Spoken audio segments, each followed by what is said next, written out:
Hey everyone, welcome back to the Planting Roots podcast. I'm Stephen Partain, one of the pastors at Grace Community Church in New Orleans, Louisiana. Have you ever heard the concept of the bigger they are, the harder they fall? What do we mean by that? Well, we mean this normally, that someone has power, influence, or prestige. They have a position in the world around them.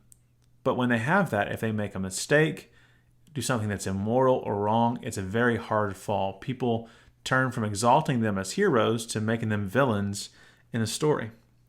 And I think for us, as we keep walking through the book of Isaiah, and today we're in chapter 2 of Isaiah, verses 6 through 22, we're going to see a similar thing. The bigger you are, the harder you fall when it comes to standing before God. So starting in verse 6 of chapter 2, we read this. Because you have abandoned your people, Jacob's household. Because they are full from the east, yes, diviners like the Philistines, and they abound in the children of foreigners. Their country is full of silver and gold, and there's no end to their treasures. Their country is full of horses, and there's no end to their chariots. Their country is full of idols. They bow down to the work of their hands, to what their fingers made. So humanity bows down, the individual falls down. May you not carry them.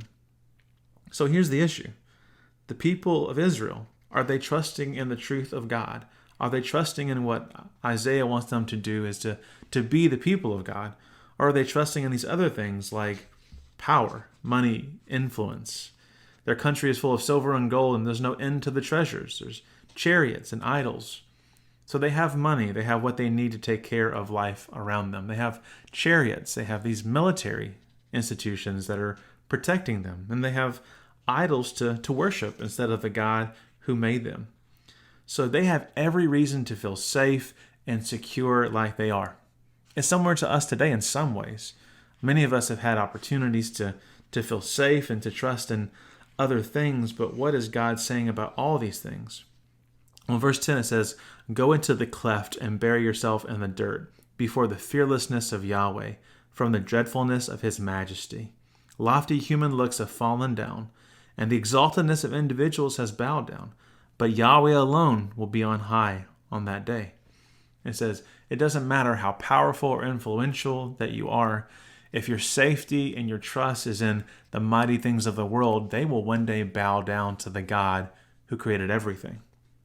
Because Yahweh is going to come down, and in verse 13, he'll come against the cedars of Lebanon and the oaks of Bashan, against exalted mountains in verse 14, and high hills, against every lofty tower and every fortified wall, and against every Tarshish ship, and against all impressive values. Human loftiness will bow down in verse 17, and Yahweh alone will be on high on that day. So what's happening? What's being communicated to us here is that if we trust in the things of the world, if the people in Israel, which are in Israel at this point, if they're trusting in the power of armies and in the money they have in the bank and in the idols that they can worship instead of God, they don't realize that no matter how mighty those things are in the present life, when God shows up, when the day of the Lord happens, when God judges everything righteously, they will all become nothing. And so Israel has gotten out of whack. And why is that? Because they're not bowing down to God, they're bowing down to idols. In verse 20, we read this. On that day, the day of the Lord that he shows up, humanity will throw away its silver idols and gold idols, which they made for it to bow down to the moles and bats, to go into the clefts and the crag, into the crevices and the rocks, before the fearlessness of Yahweh, from the dreadfulness of his majesty, when he arises to terrify the country. Get yourselves away from humanity that has breath in its nostrils, because what is it to count for?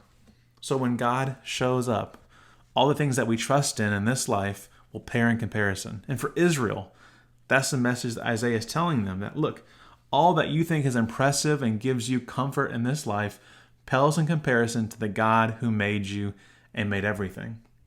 And I think it's an important message for us. We listen to a prophet like Isaiah that sometimes we don't take many times to read in our Christian life. And for us, be reminded of this, that God is more impressive and more powerful than everything else. We can trust in him instead of the things around us that seem better. Thank you for joining us today, and we're happy to keep walking together through the book of Isaiah.